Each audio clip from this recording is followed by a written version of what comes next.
Okay, we are done with all 6 of the rows for the garlic cloves.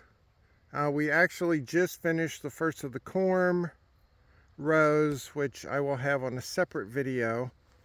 And if you can see, I don't feel like walking, so I'm going to zoom in. And there we go. Okay, those are flags right there. Let me zoom back out.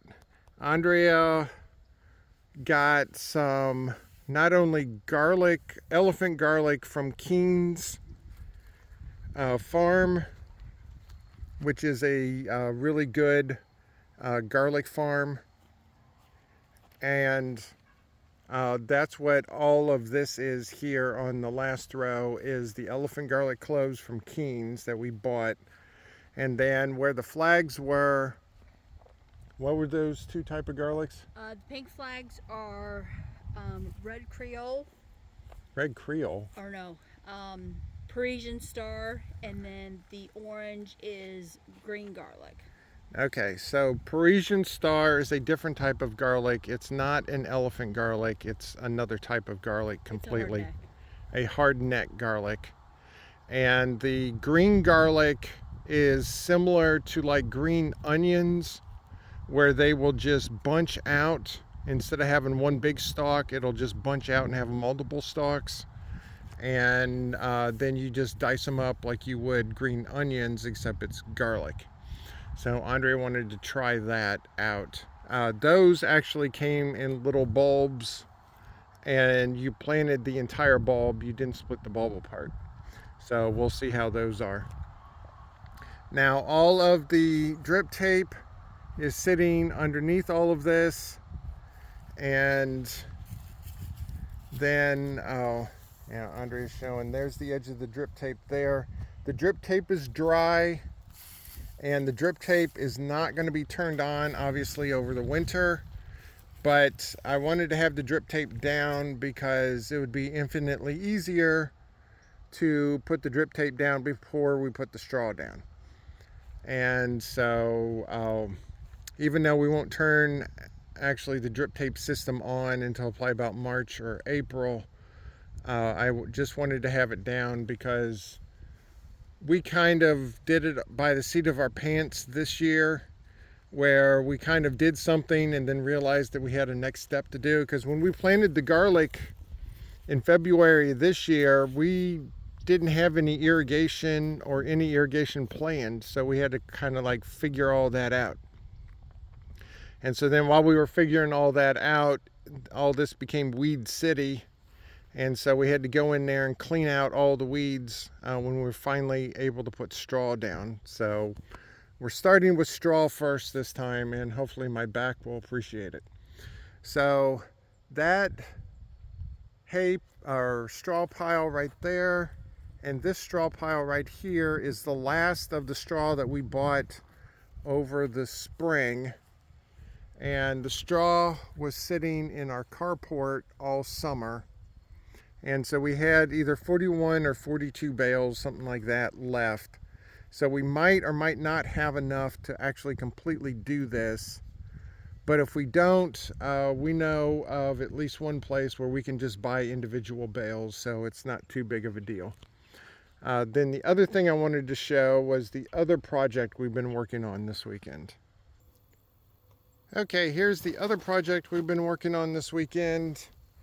Our neighbor gave us 9 asparagus crowns over the summer.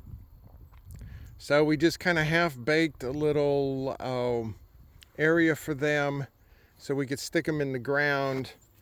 And then things got busy and we kind of forgot it and became weed paradise in there. So we finally been able to get this to where it needs to be. So we came in, we added dirt, Andrea added compost, and then we reburied the crowns, and then we put obviously straw on top of it. So that's in the left box over here. The right box over here Andrea has this fascination with rhubarb for some reason. I don't know why. And so she's been trying to grow rhubarb for years now. So this is going to be our last ditch effort on growing rhubarb. But the rhubarb will be in an elevated bed, so it should do okay. Because the problems we've had with rhubarb is like anything else, it gets too much water and gets super saturated, and then it doesn't like it too much. And so these boards here are not treated, and I fire treated them with the weed burner. So all you have to do is get untreated wood, and you get a weed burner or blowtorch or something, and you scar the outside of it, and then these should be able to last for a few years. Untreated wood, especially in our environment, is going to last in this type of situation probably maybe 2 years. So we'll see how long this is going to last. The reason you do not use pressure treated wood is because the chemicals in the pressure treated wood will seep into the bed and into your plants. So you have to use untreated regular wood. But untreated regular wood is the worst wood to have outside exposed. So it's a catch-22 situation. So I just wanted to show that. And then in the future, if we have anything else, we'll just start daisy chaining these things over here. This is the area that was cleared out this spring. There was a bunch of brush and stuff in here. And then it got overgrown. And then we ended up getting a brush hog for the tractor. And so I brush hogged it end of July. And then I'm going to brush hog it again when I have time in a few weeks. And so the game plan is to let all of the stuff in here, because there's a bunch of wood chips, there's roots and stuff to start decaying. Then we can go in there and level this stuff out a little better, and then we can either turn it into a grass area or maybe even a garden bed or something. The only kicker is the power to Andrea's mother's cabin. There was a massive tree that was right in the middle where the camera is, and they went around that tree for the electrical cable for that pole right there. And now the electrical cable is 3 feet in the ground, because I found it in about 3 spots and I wanted to see how deep it was. And so if all I do is just till and do stuff like that, not do anything deeper than that, it'll be well below that. But obviously no building a building or anything in this area unless we're gonna dig that cable up, which I'm not really looking forward to doing. So anyway, that's what we've been doing this weekend. And so I'm gonna have it on the garlic corm video, but the goal is, it's the Sunday before Thanksgiving now. I want to have all the garlic corms planted and strawed before Thanksgiving, because it's supposed to rain on Thanksgiving, and then we're supposed to have some really massive freezes.